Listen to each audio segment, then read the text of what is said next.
बड़ी पुरान गीत बा।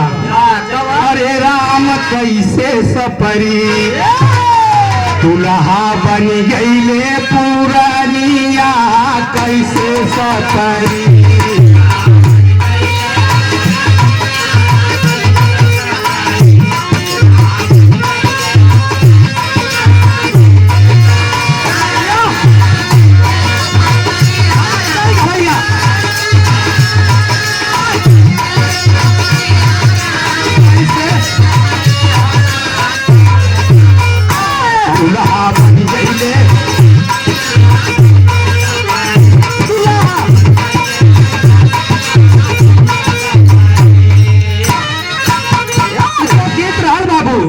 लेकिन संसार में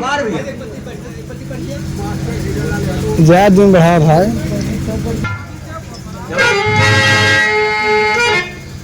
दानी भारत में धीरा नवा जानी दुनिया।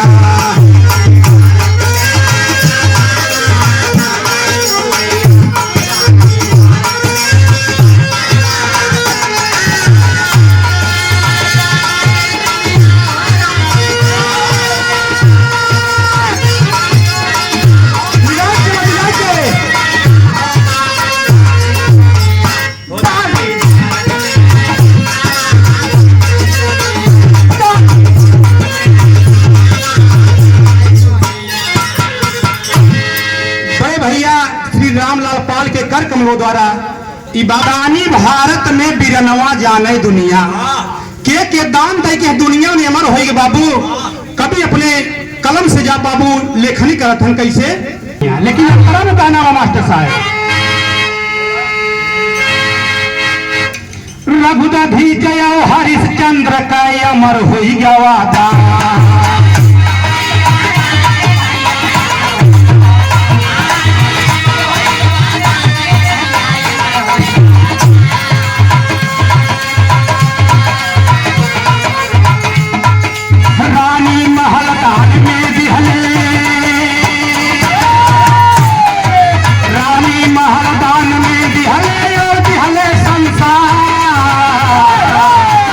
रोहित जी कर थाला नवा जाने दुनिया।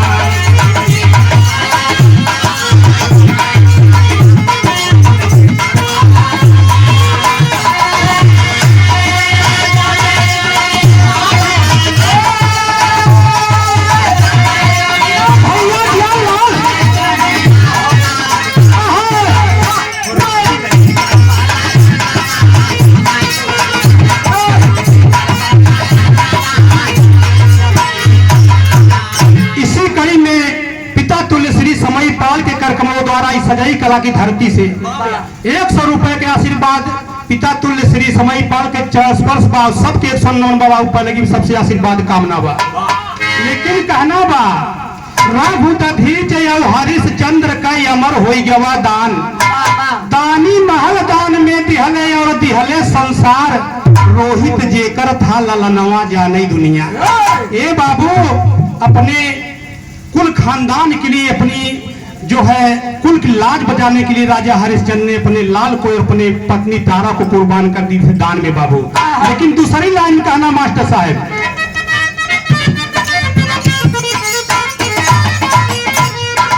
द्वापर में मोरन ध्वज राजा देते दान करारा।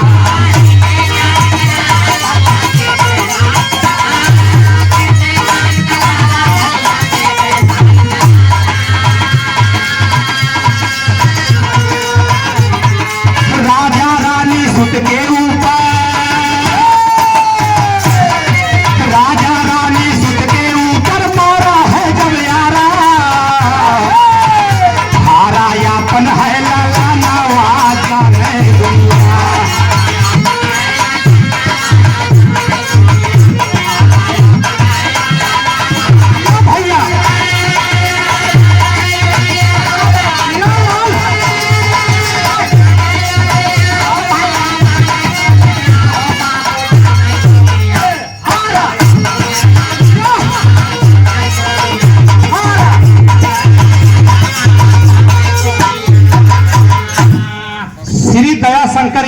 सजाई कला की धरती से गुरु अखाड़ा राम हित राम कैलाश बाबू जेकर कीर्ति अमर बराम कैलाश बाबू के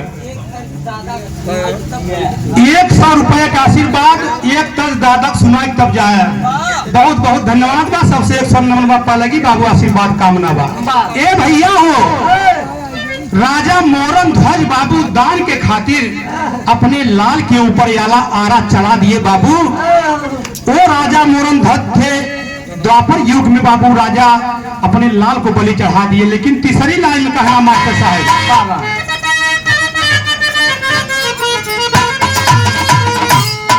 श्री राजा की अमर कहानी वेद पुराण बताते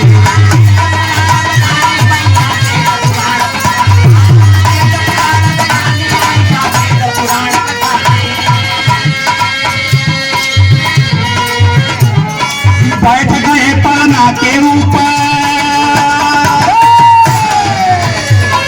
बैठ गए पलना के ऊपर जाने दुनिया सारी हारायापन है सारी रिया जाने दुनिया।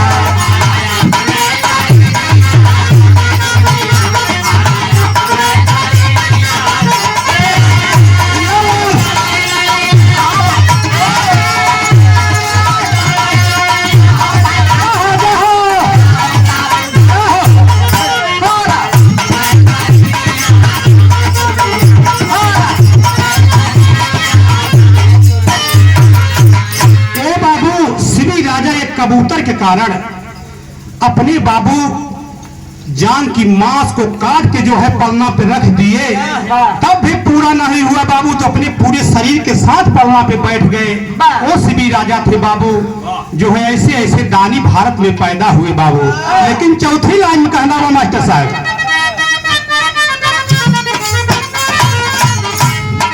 महाभारत में भीष्म पितामह कर्ण वीर बलशाली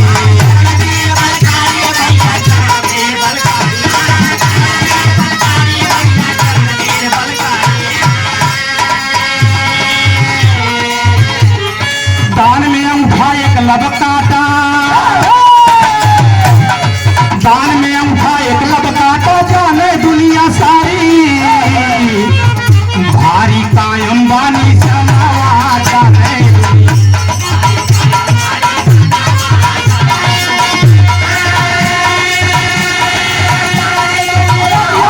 भैया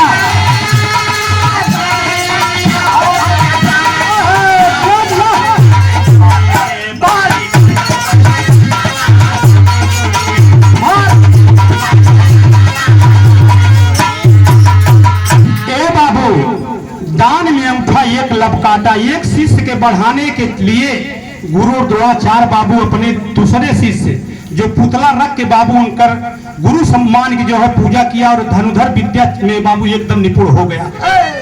अपने शिष्य अर्जुन को मान रखे खातिर एक लब के अंगूठा कटवा ले बाबू। लेकिन लास्ट लाइन कहना बा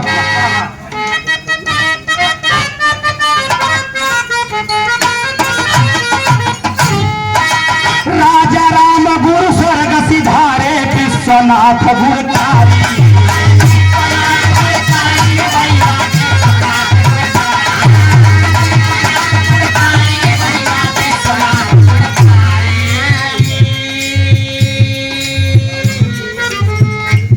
गुरु स्वर्ग सिधारे विश्वनाथ गुरकारी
इस ग्राम सभा के प्रथम